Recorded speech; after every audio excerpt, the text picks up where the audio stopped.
Hey everybody, Aaron Blaise here, and as you probably know, we at Creature Art Teacher are constantly trying to fill our libraries full of new material. And in an effort to do that, we've kind of gone off over the last couple of years and we've started bringing in new people to help teach classes. Now, I've got a great friend of mine, Tim Hodge, who we've known each other since 1992, so the last 27 years. Tim is an amazing artist. He was one of the story artists on Brother Bear, so we worked very closely there. He also worked on The Lion King, and I'll let you tell some of your other credits. But he's a great cartoon artist with animals. And so one of the things we wanted Tim to do is come in and kind of show his way that he approaches drawing animals for some of you younger viewers out there. I'm really excited about it. I think it's going to be a lot of fun. I think you guys are going to love it. I'm going to let Tim talk about it just a little bit. All right. Like Aaron said, I worked at Disney for a number of years, and we started working back in 1992. I worked on The Lion King, I worked on Pocahontas, I worked on Mulan and Brother Bear, and a couple other short films. And I worked at VeggieTales and on a number of episodes. I worked for several TV shows as well. But what I really like to do is draw animals. And I like to draw them as characters and put a lot of expression in them. And I know a lot of people have responded to my drawings, and I thought, I would love to teach kids how to do this too. So that's what I wanted to bring to you. We're going to go through and learn how to, we're going to start with some pretty basic shapes. There's spheres and cubes and cylinders, and learn how to take those as building blocks, learn how to create animals out of them, and learn how to draw them in action poses, learn how to draw sketches as well as some finished color pieces. So I think it's going to be a lot of fun, and I know you'll have a good time. I loved it. It was a really fun experience getting this thing shot. Plus, it was great having Tim down here from Nashville hanging out with us for the last couple of days. A lot of fun. But anyway, I think you guys will love it, especially the time that we had at the farm. As we always say, go out there, put some beauty back into the world. We hope you enjoyed this sneak peek, and we'll talk to you later. Thanks. Bye.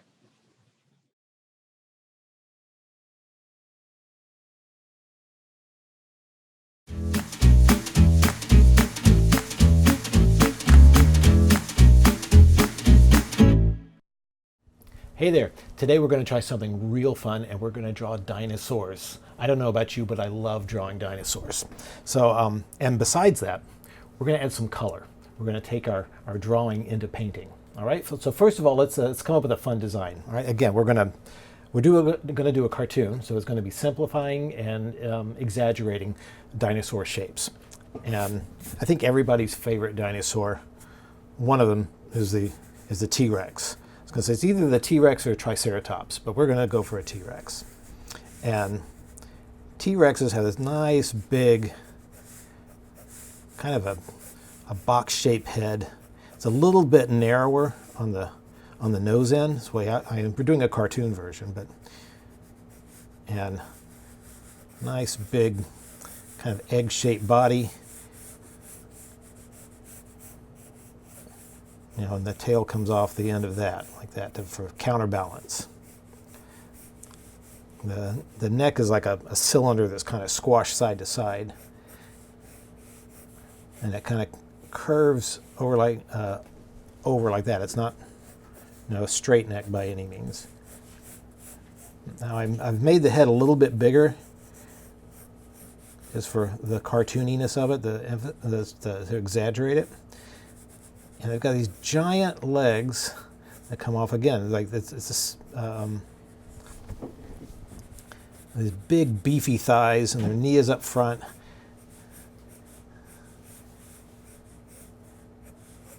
And from their knee to this heel back here, I like to put a little curve in it. It's like a chicken wing right there, right? Or a chicken leg, I should say, or a giant turkey leg. And these big claw feet, and I like to make them really big. It just makes them seem that much more menacing. And we'll put the leg on the other side coming out a little forward.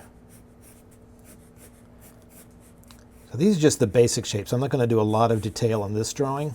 This is just to show you how we're building our animal. And little bitty arms up front. And kind of these cylinders that go from fat to thin to the elbow, and the elbow thinner to the wrist. And of course, they've only got two little claw fingers on each hand. And you see the other one on the other side there, like that. Now what I like to do too, I like to play with the proportions on the face and make them look a little bit, maybe a little bit silly or a little bit more menacing. But anyway, I like them to look fun. Sometimes I like to give my T-Rex an underbite. It kind of makes them a little fun. A little kind of gives them a little attitude. And of course, I make it just a crooked smile to indicate his teeth. The ones like his teeth are upper and lower, kind of interlacing. And I know real T-Rexes, their teeth are inside the overhanging lips. I like to make T-Rex mouths kind of a combination between alligator and crocodile mouths. You know, alligators, you can see their top teeth sticking out, and crocodiles, you see their bottom teeth. I like to see both and like have them meshed together. So I make the smile like a sawtooth, zigzaggy all the way up to the cheek. I put behind the eye. I make the eyes a little bit bigger than normal. It makes them look a little sillier. If I want them to look more menacing and scaring, I make a tiny eye. So that's your basic building blocks for a T-Rex. And big bird-like feet, and tiny little arms, and a big box-like head. Oh, and they've got this little zigzag frill down their back. We'll get into that when we do the designs, all the way to the end of the tail. All right, but that's just a side view. It's a perfect profile, not a lot of action. Let's do something a little more fun.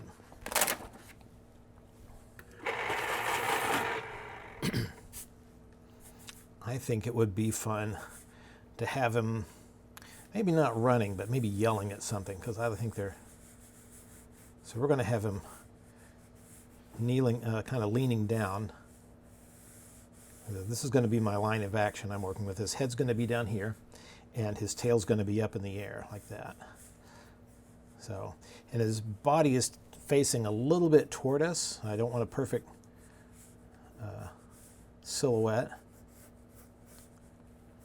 So this is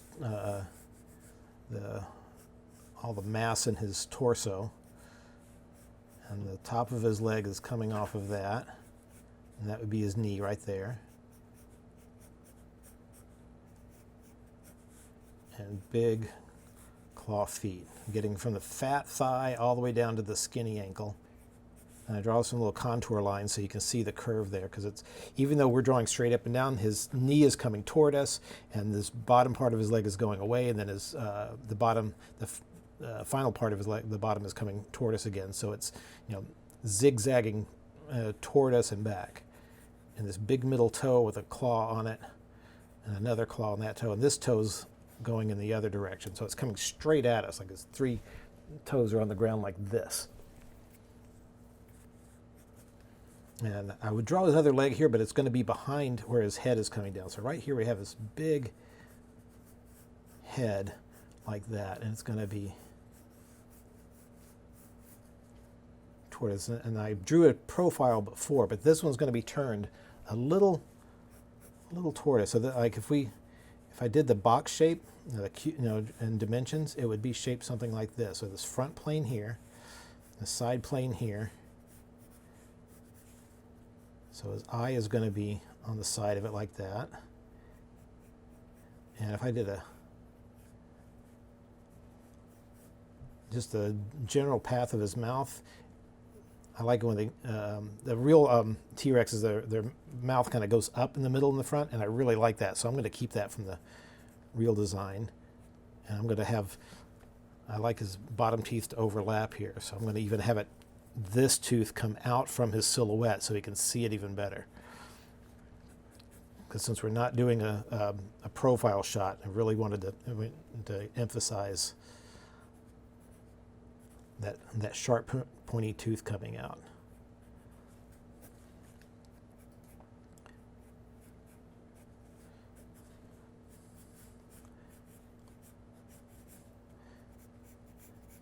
And his neck here is a cylinder.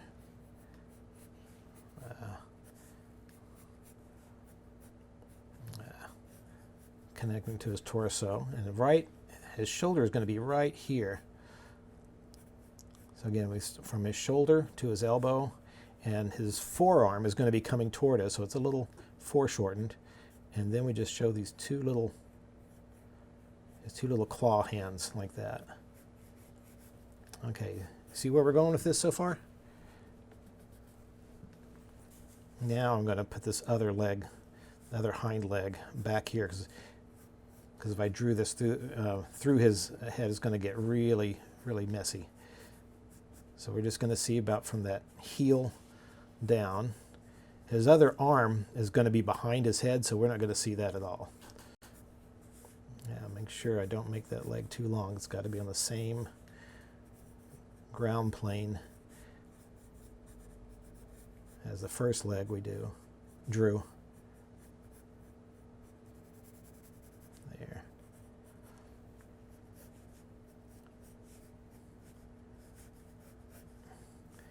Okay. Now, remember in the previous one, I drew these little zigzaggy frills along his back. Well, I like to think that there were two of them, kind of like an alligator has. So I'm going to draw these two lines to go down on either side of his back, just kind of parallel to each other. So I've got to find that shape. His body is is kind of a squashed sphere. So I'm still thinking of that midline, like I've always done, just that imaginary line that runs down there. So I have two lines that run down his neck and down his back, right beside each other like that. Now, I'm keeping this pretty rough because we're going to redraw this on a piece of watercolor paper, and I wanted to make all my mistakes on the sketch paper. And do his tail way up in the air. It's a nice counterbalance.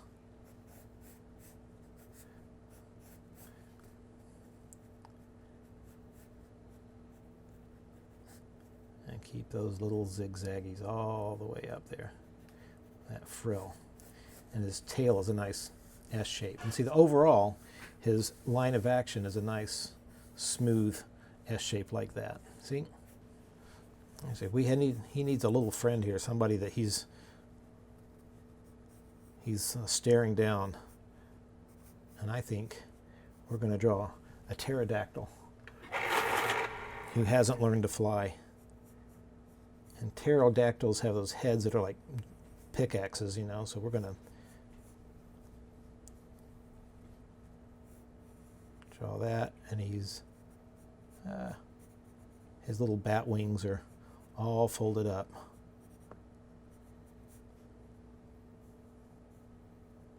And he's scared. There.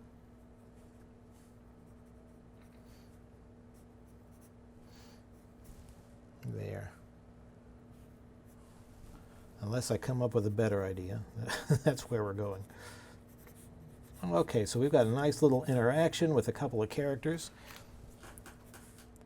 I'm generally satisfied with the line of action here and the pose.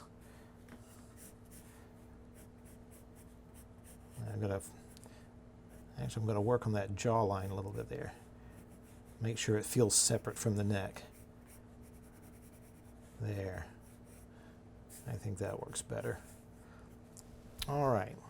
Well, I'm going to redraw this on some watercolor paper so we can paint it. All right? I'm going to set this just out of view. Now, if we're going to watercolor, I'm going to take a break for just a moment and talk about watercolor supplies. And first of all, obviously what you need is watercolor paper. Watercolor paper comes in generally two types, of hot press and cold press. Hot press is smoother, and cold press has a nice rough texture to it. I prefer the cold press, but a lot of people like the smoothness of the hot press. This is a watercolor block where all of the paper has a sealed around the edge like a pad of paper, and you can remove one side at a time, but it keeps the paper from buckling because it gets so wet. Even watercolor paper can get kind of wrinkled. But watercolor paper, whether it's in a pad or a block, is the way to go. Obviously, you need some watercolor paints as well. I've got I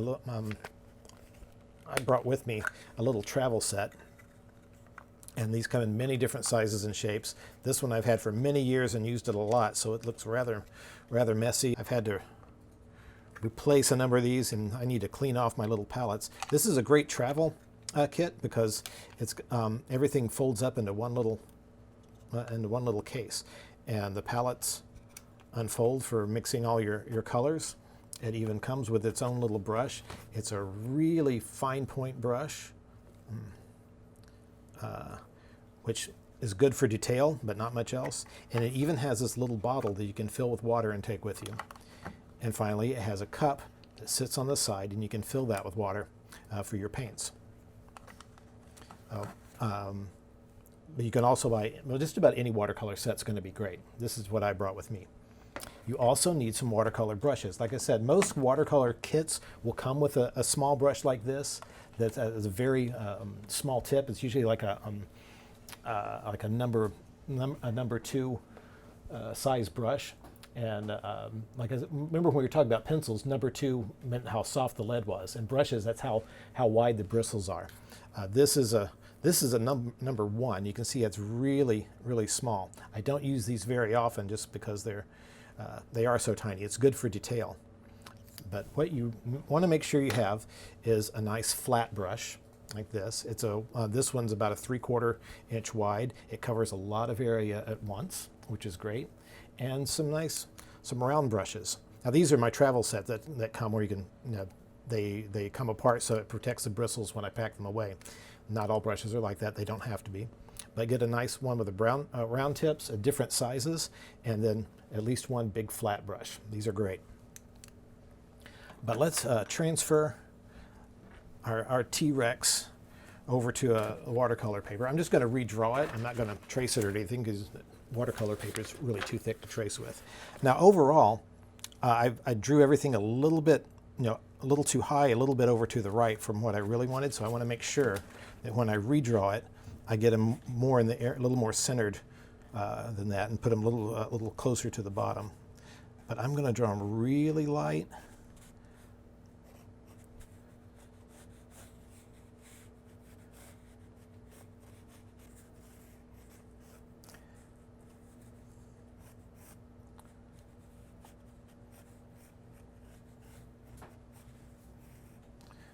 Now, as I'm transferring this, I'm paying close attention to what I drew before and making little changes, things I think I might be able to improve the pose a little bit, put a little more bend in that back leg.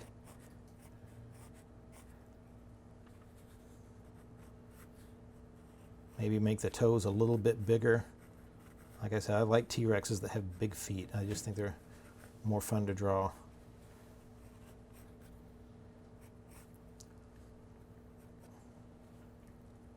I'm not putting in all the construction lines like the midline, around the sphere for the body like we do sometimes, or most all the other drawings. Because if I get too much graphite on this paper, it's really hard to erase because it's a very soft paper, and this is I don't want to tear up the surface with my eraser because we're going to ink this too.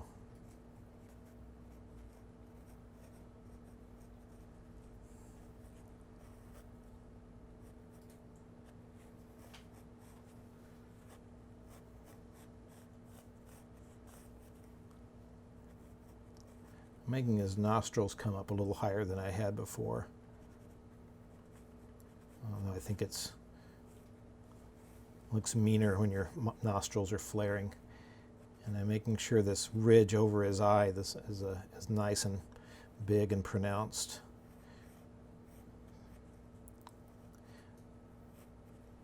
And a lot of the details I'm going to add with my ink pen.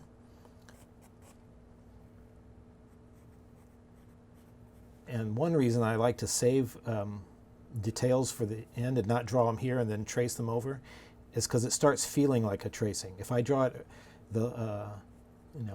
fresh with my ink pen, even though it's less, I don't pre-plan everything, it makes it feel a little more fresh and original. And I'll save those little frills on his back for that too. There. I might do some little touches to show with ink too, to show the contours and some of the surface. We'll put little bumps and scratches on him to make him look like he's been around for a while. Okay, and now his little friend's going to be over here. This is a little young pterodactyl friend whose eye is almost as big as his head. Creatures that have big eyes tend to be cuter and look younger looking, you know, like babies have. They're in proportion to their heads.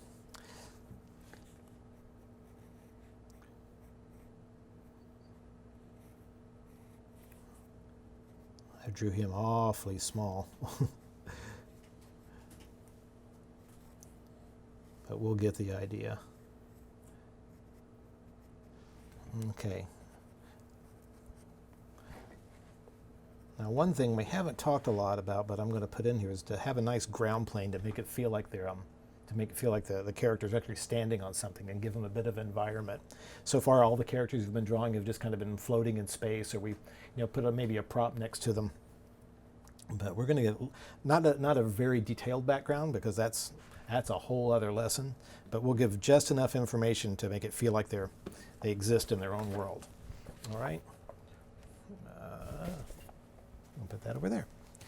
Now, for inking, the most important thing, if you're going to watercolor, you have to make sure you have waterproof ink, because when you put the water paints over it, it would bleed otherwise.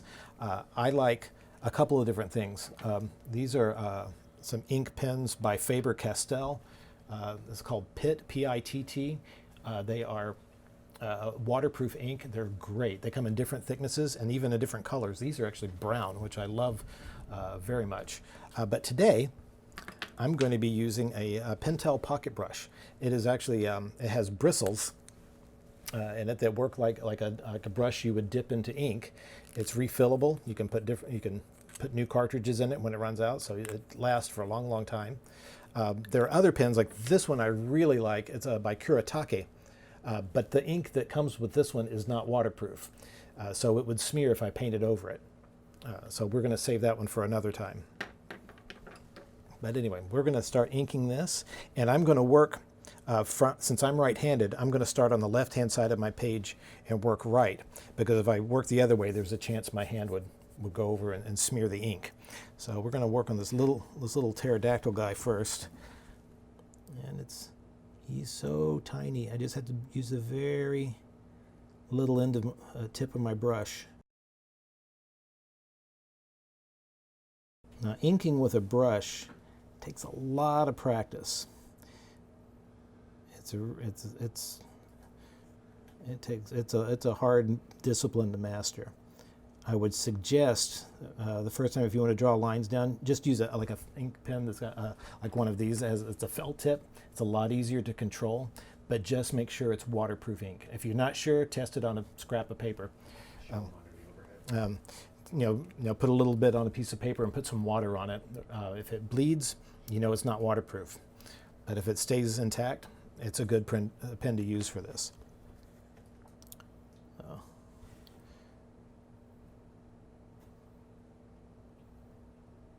This little guy is so small, I kind of just abbreviate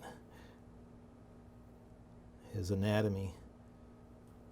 I can't put in the little wrinkles and folds that would be in his wings. I just kind of suggest where his feet are here. Just that little toes. There. Okay, now comes the fun guy. I can get a little thicker with these lines because he's so big, but I don't want to get so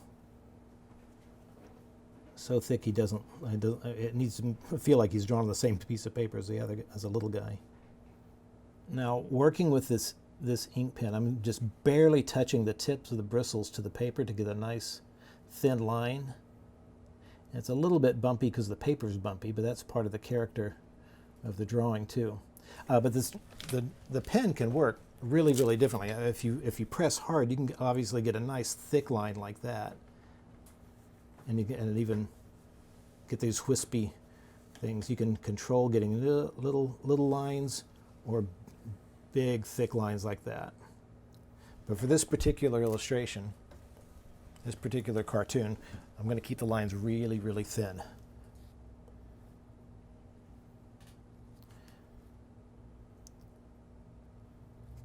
Make some of these teeth big, some of them small. Just for me, keeping that big zigzag. Now for his smile here, where that cheek goes up, I'm making the line a little bit thicker. That makes that cheek feel like there's a little shadow under it. It gives it a meatier feel.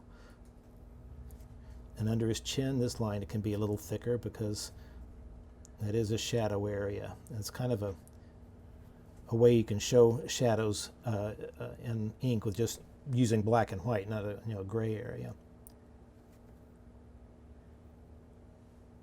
There. And see how I made this big piece of eyebrow go over his eye and overlap. There's a little bit of overlap of lines to show how those shapes are one in front of the other. Have just the random little bump on him because he's a warty giant creature. And there's the eyebrow on the other side of his head. Of course, his eyes are on both sides, so we don't see them both. We just see that eyebrow peeking up on the other side. And here's the back side of his head. Now, instead of drawing one smooth line for the whole body, I'm just going to do the whole thing with these little zigzag bumps, these frills, these ridges that run down the back of his back. But in doing them in these curves like this, it really describes the shape of his whole back. And we see his neck arching here, and then going past his shoulders and down his spine, all the way down his tail. And earlier I mentioned I was starting at the left and working right so I don't smear it with my hand. Also, I'm working from the top to bottom, because if I did his feet and then started working up here and I touched that ink before it dried, there's a good chance it would smear and ruin the whole thing. So I take my time doing this. I want to make sure I do it right, but I don't go so slow that I stiffen up too much. Another thing working with brushes, you're always pulling the point. You never push like you might want to do with a pen or a pencil, because if you push, the bristles spread apart and you get a rougher line. You're always wanting to pull. You can pull any direction, but make sure that it's going against or going with that angle. You don't want to be pushing it this way, always pulling it. So I start pull. Even if I'm drawing upwards, I'll hold the pen this way, so I'm pulling that way.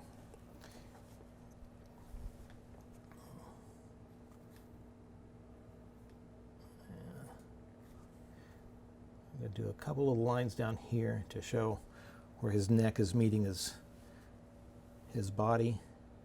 Maybe emphasize his jawline with a couple of little ridges. Okay. The underside of his tail, and I can do that line a little bit thicker.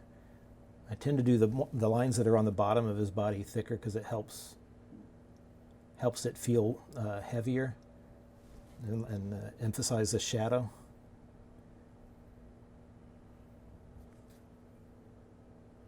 Draw the wrinkles around his arm. Again, his shoulder is thicker, then it comes down to a narrower area for his elbow.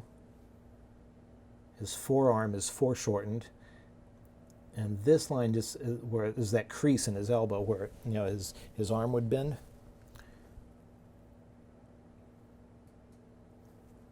There, that's the palm of his little hand, and then the rest of his forearm up to his elbow. And these claws are really foreshortened because we're just seeing them curve over. It's like little bent cones. They come toward us and go back into space like that. There, see? draw his belly up in here and make sure I don't cross over where his arm was. I'm going to draw this arm, this leg. And draw a little bit of a shadow there. And I like drawing these little kind of scales on the top of the bottom part of his leg. I'm not sure if that's the way they really were, but it looks cool. Again, I'll draw this toe with this big giant claw. It's coming right at us, so these curves show how it's rounded and facing us.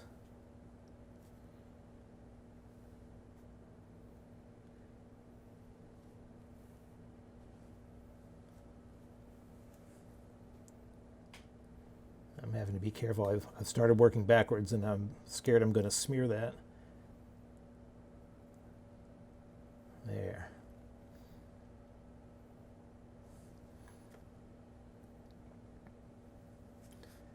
The texture of this paper adds a real nice bumpiness to the line too, and I like that. It makes him feel rougher. It kind of adds to the texture of his skin.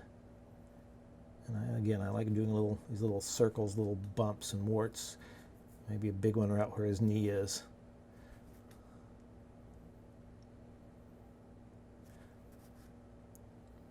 And just little things, like see how that line extends and crosses over this one? It helps show the direction of his leg, how it's bending back into space and how it overlaps the bottom part of this, this final joint of his leg here.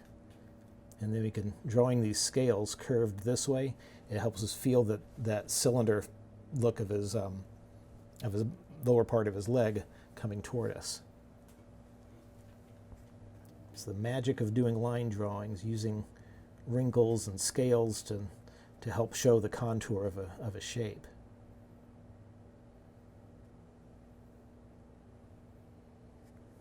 That big giant claw, maybe put a little wrinkles on that joint.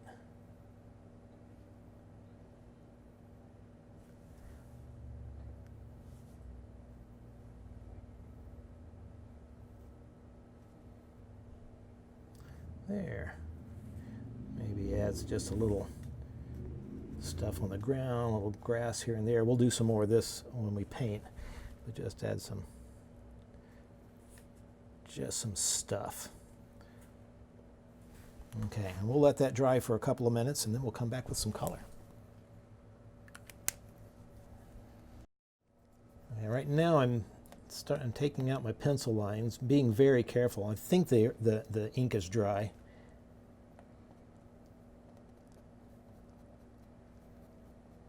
That's the worst thing, is to start erasing and smear your ink before it's there. It was all. But the fun part of a kneaded eraser is you don't have to rub. You can just like press down and lift up, and it'll take most of it up. Oh yeah. Yeah, see, that wasn't quite dry. It's a good thing I didn't rub it, because I could see the little imprint of the pterodactyl on the eraser.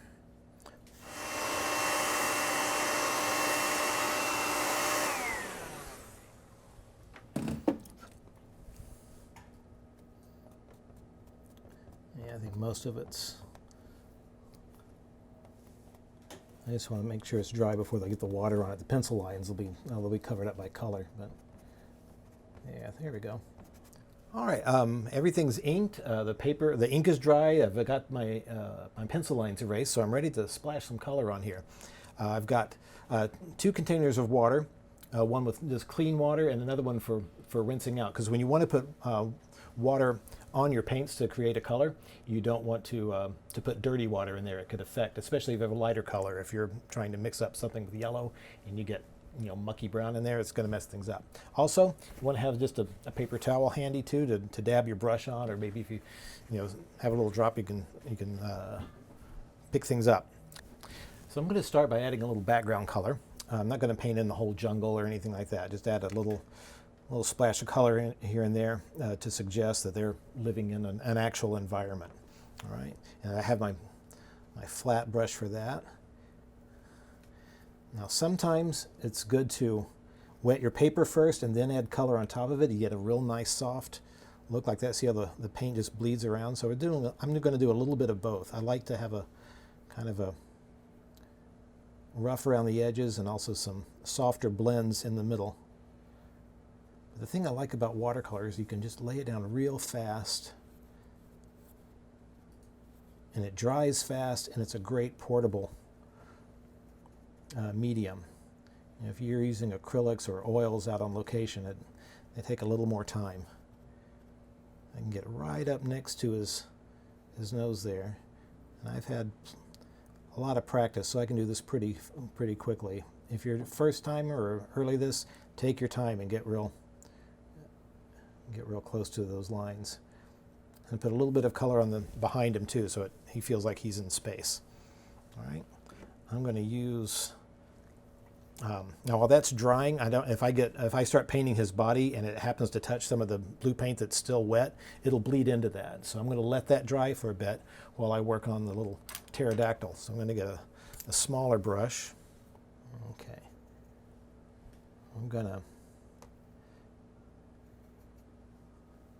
The fun thing about dinosaurs, since we don't have any record of their color, we can make them whatever we want. And I'm going to make this little guy kind of an orange yellow. I'm using a tiny brush on this and a real wet brush. I'm using a lot of water in this. It spreads the paint around a little faster and makes it take a little bit longer to dry, but that's okay. And another reason I'm making it really wet is so I can add another color and have it bleed a little bit. Just like I'm going to add some darker red right back here, and see when I touch it how it blends, because the paint is wet and it soaks one color into the other. It has a nice soft edge to it. So that's good. That's really good when you want it to happen, but if you don't want it to happen, it can mess up a painting. So just be prepared for little things like that. I think, yeah, his feet are dry enough. I can put a little shadow under him. Now I've got this portable paint set. I've got like 3 different little palette areas, and I try to keep my colors separate. And I'll use reds over here and my blues over here and my greens and yellows somewhere else, so I could everything stays a little separate. I hate it when you don't want your colors to blend before you're ready for them to. And I'm gonna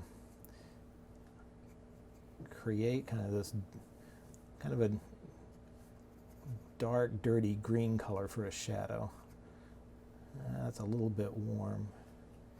Yeah, I'm mixing a few colors just to get kind of a greenish gray for underneath him. And if I can just put a little shadow under him, not too dark,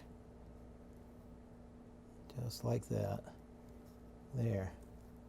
That gives him a spot in space, and we know he's sitting right there. All right, I think that's maybe a little... I'm going to use some brown on, and just to put so we can see some of the ribbing in his wing like that. Nice subtle touch. Okay, I think that's all we need on him. He's so tiny, I could mess him up really easily. Okay, I'm going to pull, this is the numbers, what number is that? This is a number 8 round brush. Of course, round means that the tip is round like that. Brushes come in rounds and fans and filberts and flats. They're all different styles. For the T-Rex himself, we're going to make him kind of a green base. I've painted T-Rexes in many different colors, but because I painted the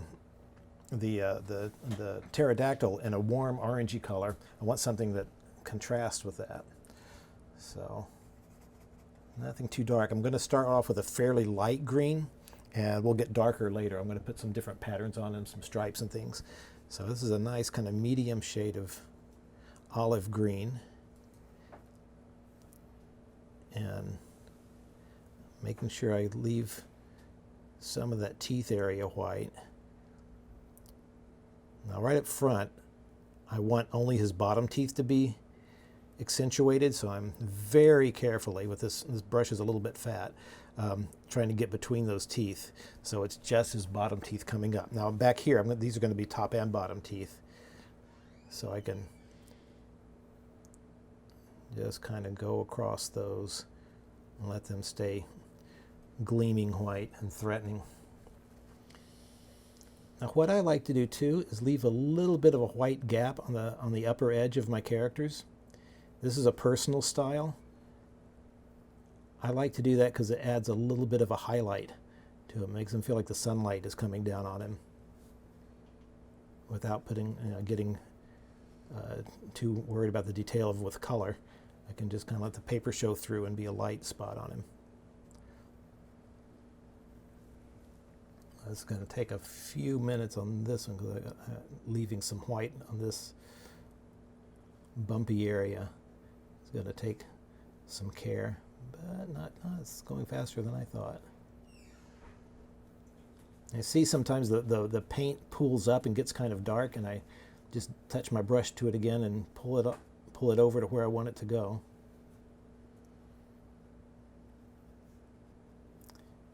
When it gets, like if it gets real, that's not doing it. If it gets pulled up and dark right there and I don't want it to stay that dark, just dry my brush out a little bit, and when you touch it to the paint again, it absorbs it and sucks back up the paint. So you can control the density of it. There.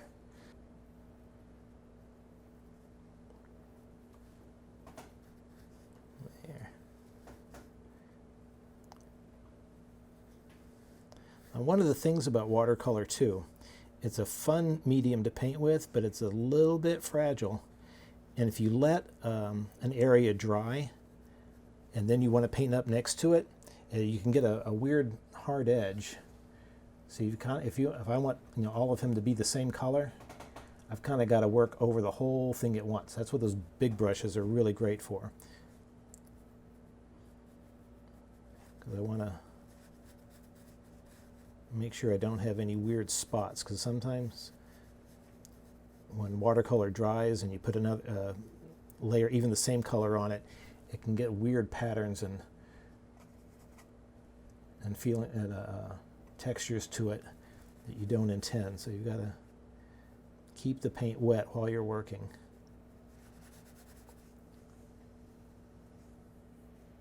This is a large area. Sometimes when I'm working in an area this big, I usually use a flat because it covers so much ground faster.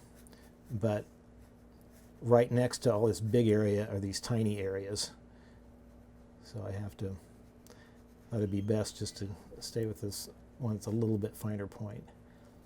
I'm going to leave his claws white for now because I want to paint them a different color. I don't want them to be too white. After all, he's been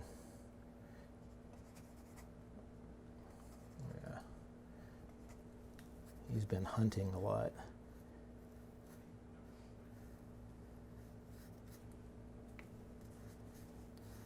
And you can make watercolor get lighter by adding more water to it. So if your paint gets too thick and feels a little too dark, then I just dip my brush in water and I can thin it back down.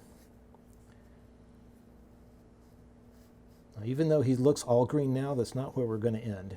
I'm going to have fun with some texture and add some stripes and things on him.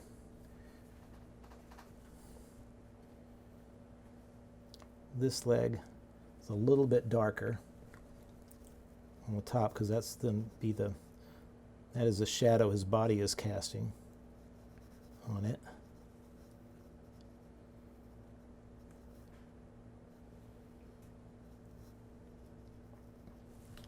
Okay.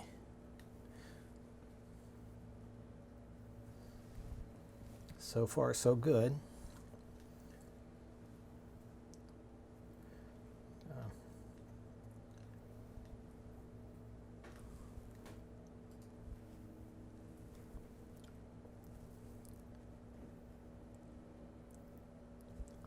I like big yellow eyes here. So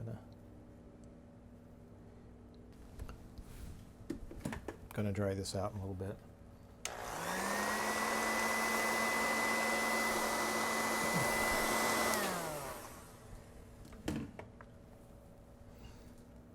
Okay. I'm gonna put some stripes on him now.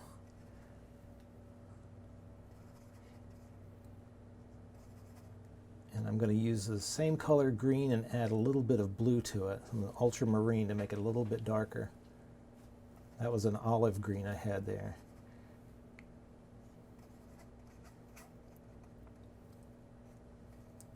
Like I said, sometimes I've painted orange T-Rexes and then added and then put kind of reddish brown stripes on them.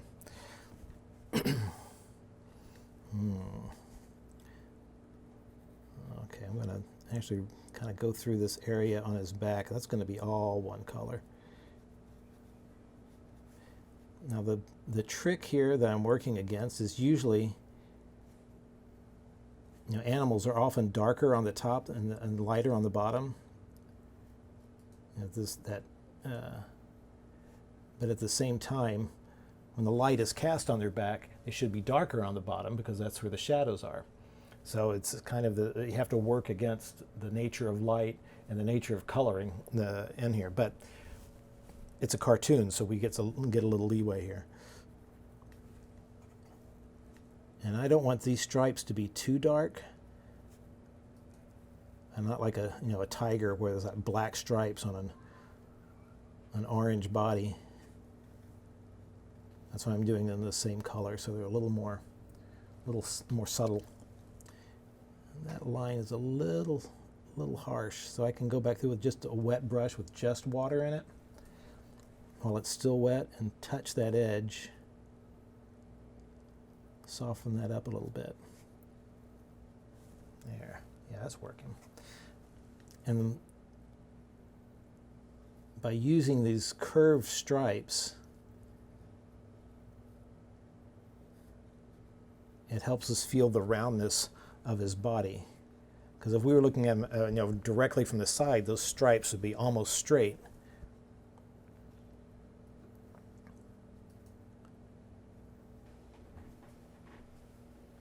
And one reason I added blue to this, instead of just using more green paint to make it darker, if I use just the green paint, it would just have to be thicker paint, and it would feel kind of heavy. And this way I can use another thin layer. It's just a darker color paint.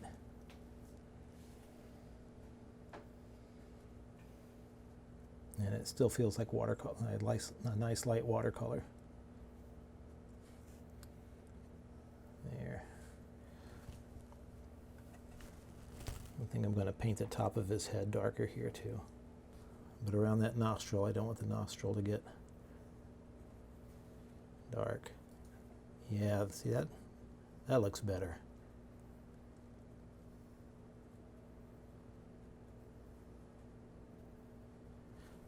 And I can even add some more blue, get my greenish blue even darker. I have to be careful with the blue, it's really powerful. And emphasize that shadow area under his eyes. Now he looks even more scary and hungry.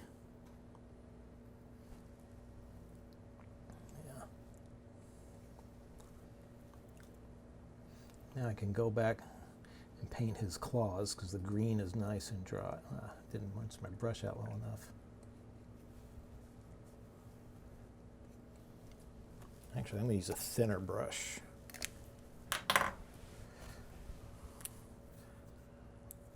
This is slightly thinner. This is a number 5 brush, so it's a little bit smaller. That affords me a little bit more control for these tiny areas. There.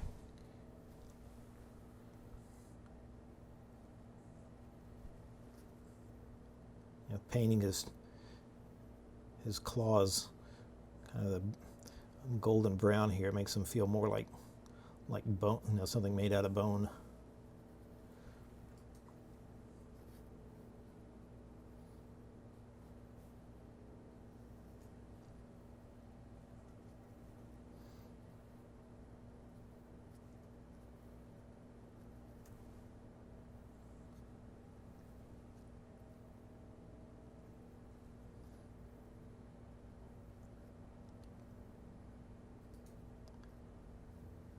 There.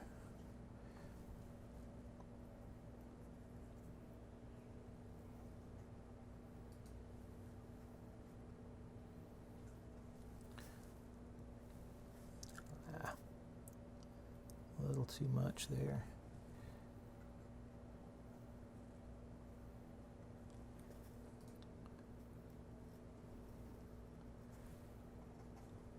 Put a little shadow on the bottom of his feet here. I don't want to get too crazy with the shading, because if I spend too much detail and time putting shadows in, it feels less and less like a cartoon. So just enough to make it feel a little believable without feeling too real. If it feels too real, it takes kind of the fun out of it. Yeah.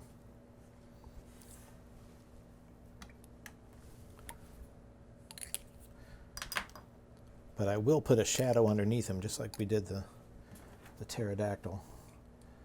See if we can create some of that same color. Makes him kind of a cool bluish brown. Mixing all the colors together, you get kind of a brownish gray, but then I can push it to whether I want it more reddish gray or more bluish gray. And shadows tend to be more blue. That's almost too green. Let's get a little more blue in there.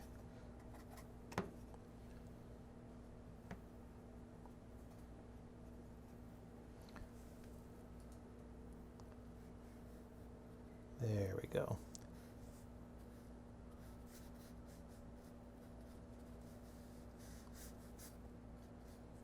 And you can even use the texture of the paper. When your brush starts getting a little dry, when you just scrape it across, it just hits the highlights of the paper, the top parts, and it has a real nice rough feel to it and adds some texture to the ground.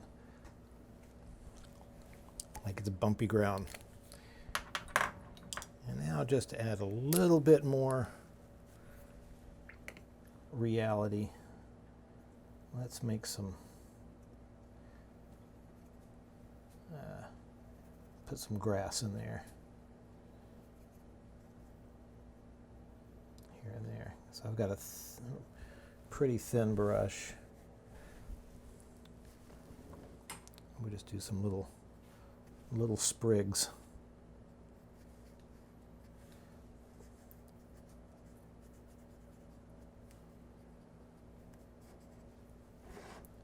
I'm putting some. I didn't draw these in with the ink, because if they were too dark, they would be too busy and attract too much attention. This way, they're nice and subtle areas behind him.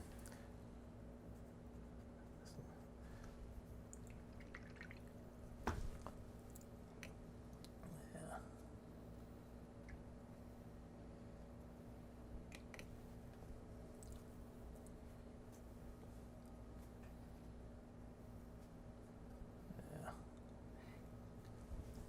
Some different colors of grass here too to make it feel a little layered.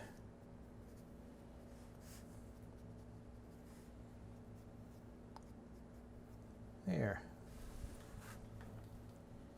That's a nice battle scene. Who do you think is going to win, huh? I think it's the pterodactyl. You'll be surprised. And finally, when you're finished with your painting and you're happy with it and as pretty as you want it, sign your name. There. I'll even put what year I did this.